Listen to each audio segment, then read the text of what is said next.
Hi friends, can we solve this problem in 2 minutes? Let's try.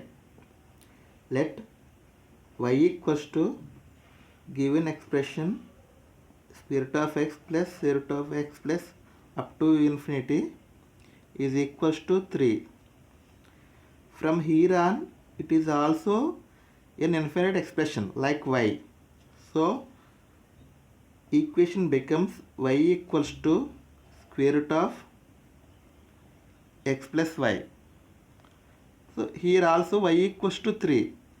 Substitute y equals to 3 in this. 3 equals to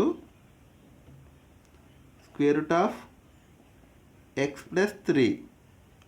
Squaring on both sides.